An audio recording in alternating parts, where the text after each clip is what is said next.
I'd like to take a minute to talk to you about Angel Food Ministries.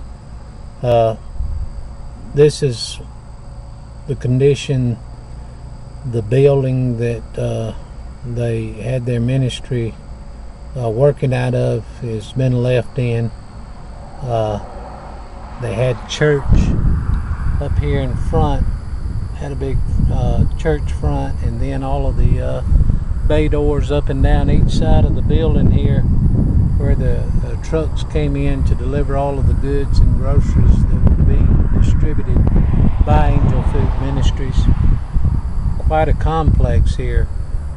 A little over 20 years ago, Joe Wingo, the man that started this Angel Food Ministry, came to my home and talked to me about this concept and asked me would I like to start it up in the church that we were associated with at the time.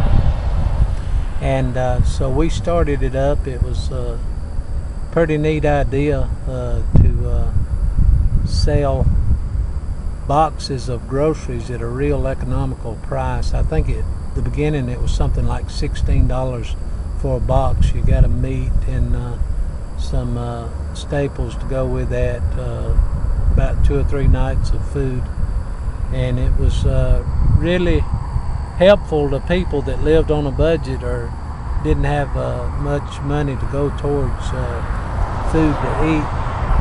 And so we started it up there in the church and did it once a month, and people would come to our fellowship hall, and we would the church was involved with it and would set up the boxes of food and distribute those to people that had paid for it.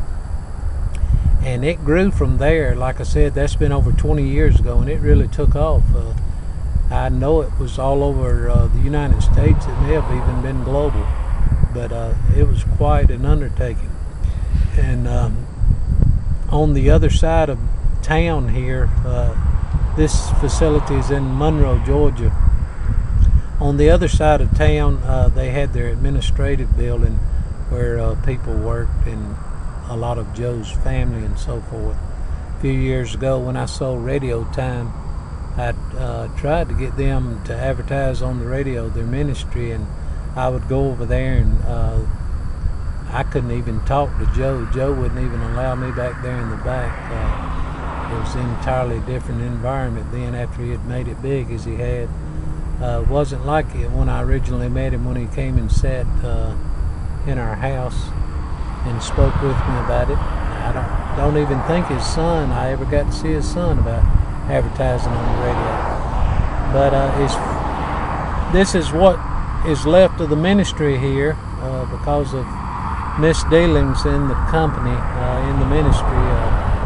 Joe, I believe, was convicted and prosecuted on misuse of funds, misappropriation of funds, or something of that nature.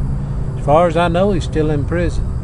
But it's sad that the ministry had to shut down because I believe it did a lot of good.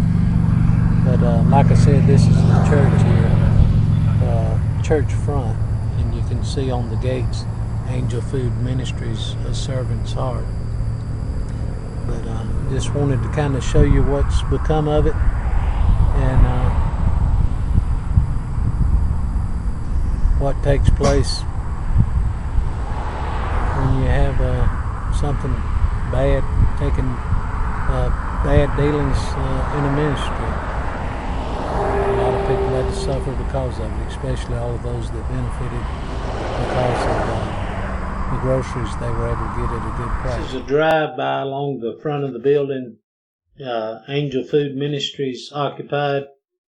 Like I said, it's huge. They had a big auditorium in there for their services, a gym, and a Christian bookstore, and things of that nature. Quite a few people attended. My wife took our grandson over there one time to see the power weightlifting team. But as you can tell, with it being abandoned, how run down it's beginning to look. It's up for lease now, and grass needs cut. Definitely looks different than it did back when they were inside there and conducting services each week. And running the Angel Food Ministry.